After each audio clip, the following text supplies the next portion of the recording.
Exclusive reporting right here tonight on the suspect. That new image just emerging and what appears to be a chillingly familiar plot. A vehicle used as a deadly weapon.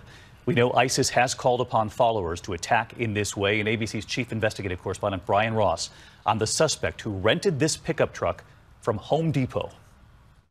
The suspect was identified soon after he fled the vehicle with 2 paintball or pellet guns and was stopped by a police officer who confronted him and shot him in the abdomen. He did make a statement when he exited the vehicle. That statement, authorities tell us, Allahu Akbar. Police have identified the suspect tonight as 29-year-old Saifullah Saipov, said to be carrying an ID from Tampa, Florida. Authorities say he had rented a white pickup truck from Home Depot somewhere outside of New York City. The attack follows a familiar pattern. For the last 2 years, ISIS has urged its followers to attack innocent civilians using vehicles. Are you incapable of stabbing a kafir with a knife, throwing him off of a building, or running him over with a car? There have been almost a dozen such attacks on landmarks like London Bridge and at times of celebration, Bastille Day in Nice, France, the Christmas market in Berlin, and now Halloween night in New York City.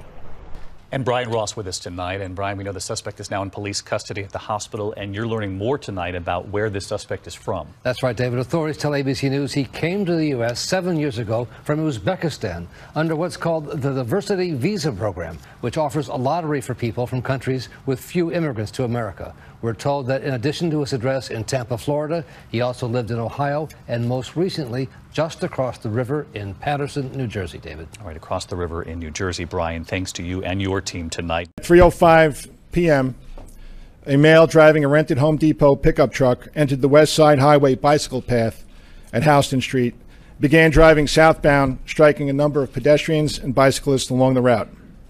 At Chambers Street, the truck collided with a school bus, injuring 2 adults and 2 children. After the collision, the driver of the truck, a 29-year-old male, exited the vehicle brandishing 2 handguns. A uniformed police officer assigned to the 1st Precinct confronted the subject and shot him in the abdomen. The subject was wounded and transported to a local hospital. A paintball gun and a pellet gun were recovered at the scene. The subject's identity is not being released at this time, pending further investigation. First, I just want to say that today there was a loss of innocent life in Lower Manhattan. The dead and injured were just going about their days, heading home from work or from school or enjoying the afternoon sun on bicycles.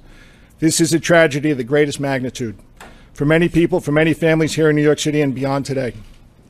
I want to commend the response of our NYPD officer that was on post near the location who stopped the carnage moments after it began. Also, the work of the first responders, including the fire department and EMS personnel, surely helped save additional lives. Let me be clear that based on the information we have at this moment, this was an act of terror, and a particularly cowardly act of terror aimed at innocent civilians, aimed at people going about their lives who had no idea of what was about to hit them.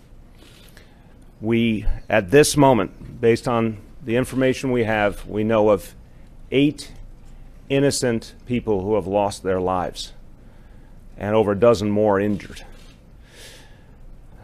We know that this action was intended to break our spirit, but we also know New Yorkers are strong, New Yorkers are resilient, and our spirit will never be moved by an act of violence, an act meant to intimidate us. And the truth is, New York is an international symbol of freedom and democracy. That's what we are, and we are proud of it.